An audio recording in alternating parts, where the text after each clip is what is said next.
The Epstein files, the DOJ sent the first batch of documents to the House Oversight Committee on Friday. Because it's a Democrat hoax. It's just a hoax. The whole Epstein thing is a Democrat hoax. The Jeffrey Epstein scandal is one of the darkest stories of our time, and it continues to cast a long shadow. Powerful men, secret flights, hidden files, and a justice system that seems more concerned with protecting elites than protecting victims.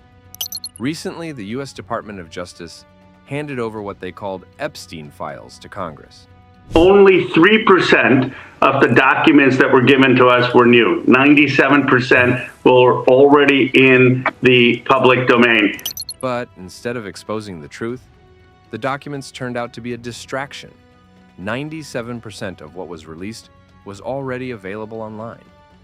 Imagine waiting years for answers, only to discover you've been handed nothing new. And then came the strangest part. Instead of demanding the release of everything to clear his own name, Donald Trump said, "A lot of people don't deserve to be in those files." Why would an innocent man be so afraid of names being revealed? Why is the DOJ releasing scraps while hiding the substance? This is not transparency. This is the illusion of transparency. And it forces us to ask, who exactly are they protecting? Random bystanders or some of the most powerful men in America? Before we continue, make sure to subscribe to the African Web and ring the bell icon, because here we always dig deep into the stories that expose corruption, hidden power, and the fight for justice. According to Congressman Ro Khanna, less than 1% of the Epstein files have been released. Out of 300 gigabytes of material, the FBI has shared less than a single gigabyte. And even within that, 97% was recycled from the public domain. To put it in perspective, it's like Netflix advertising thousands of movies and shows, only for you to log in and find one old Adam Sandler film nobody wanted to see. That is how insulting this so-called release truly is.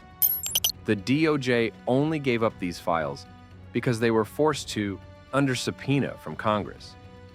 And what did the files include? Some transcripts from the Ghislaine Maxwell trial, some evidence surrounding Epstein's death, but none of the central information the public has been demanding. Missing are the names, the flight logs, and the details of those who participated in crimes against underage girls. That's the heart of the scandal, and yet that's exactly what is being hidden. When asked about releasing the full files, Donald Trump's answer was telling. The Justice Department is also sending some of the Epstein files over to the House Oversight Committee today. Are you in support of them releasing all of them? I'm in support of keeping it open. If they wanted to Innocent release, people shouldn't be hurt, but I'm in support of keeping it totally open. I couldn't care less. You got a lot of people that it could be mentioned in those files that don't deserve to be. Instead of demanding everything be made public to clear his own name, he said that a lot of people don't deserve to be in those files. Think about that. Innocent people don't fear transparency. Innocent people don't hide behind excuses. Trump's strategy was familiar. He immediately called the Epstein files a Democrat hoax. Because he knew everybody in Palm Beach. I don't know anything about that, but I have said to Pam and everybody else, give them everything you can give them, because it's a Democrat hoax. It's just a hoax. The whole Epstein thing is a Democrat hoax. But here's the problem. It was not Democrats who pushed for these files to be released. It was both Congressman Ro Khanna, a Democrat, and Thomas Massie, a Republican, who demanded full disclosure. Trump's spin doesn't just fall flat. It exposes his fear. And let's not forget his own history with Epstein. In 2002, Trump told New York Magazine, "I've known Jeff for 15 years. Terrific guy. He's a lot of fun to be with. It is even said that he likes beautiful women as much as I do, and many of them are on the younger side." Those are Trump's words, not the media's, not his enemies', his own words. Add to that the fact that Epstein was a member at Mar-a-Lago, that they attended parties together, that there are photos and witnesses, and the picture becomes much clearer. So when Trump shouts, "hoax," and points fingers at Bill Clinton or Larry Summers, he is not deflecting suspicion. He is confirming it. Because innocent people say, "Check the files." Guilty people say, "Don't look too closely." This isn't the first time the DOJ has played this game. Earlier this year, they released what they called Phase 1 Epstein files, hyped up as bombshells, but in reality just old court filings, with even more redactions than before. It's a deliberate strategy. Release recycled documents in tiny pieces, frustrate the public, and wait for attention to fade. This is bureaucratic gaslighting. They say, see, we're releasing things. But in truth, they're withholding everything that matters. Why? Because the real names in those files belong to some of the most powerful people in politics, finance, and media. And instead of protecting victims, the system protects itself. Epstein is dead. Maxwell is serving 20 years. There are no trials, no prosecutions, no courtroom excuses left to justify keeping these files locked away. So what's the reason now? If the legal battles are over, the only thing left is accountability. And that's exactly what the Department of Justice seems desperate to avoid. Who are they protecting? Because it's not the victims. Every delay, every blacked out page, every missing flight log sends one clear message.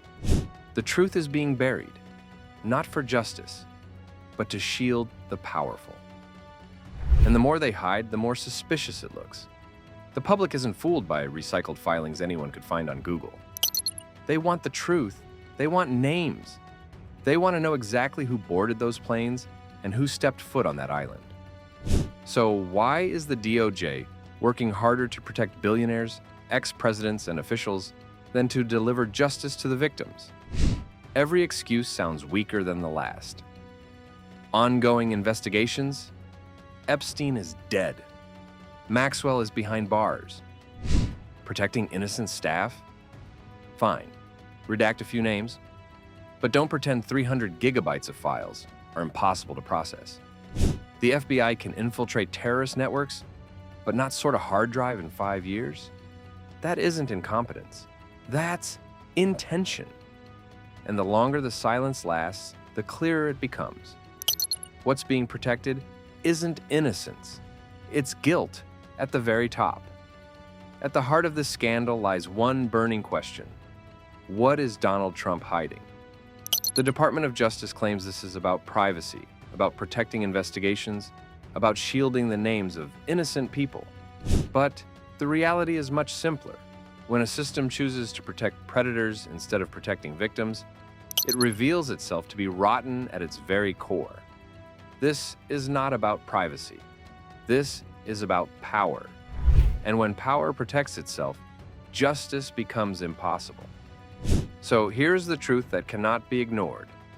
Until every file is released, until every single name is made public, until the full story is laid bare, this scandal will not end. It will continue to haunt Donald Trump. It will haunt Congress. It will haunt the Department of Justice. And ultimately, it will haunt the United States itself. Because a country that hides the crimes of its most powerful men cannot call itself a nation of justice. And so, the question falls to all of us. Should the Epstein files be fully released without redactions, no matter how powerful the names inside may be? Or will the elites of this world always protect their own, while the victims remain silenced? What do you think? Share your thoughts in the comments below. And don't forget to like, share, and subscribe to the African Web, where the fight for truth never stops, and where no name, no matter how powerful, is above accountability.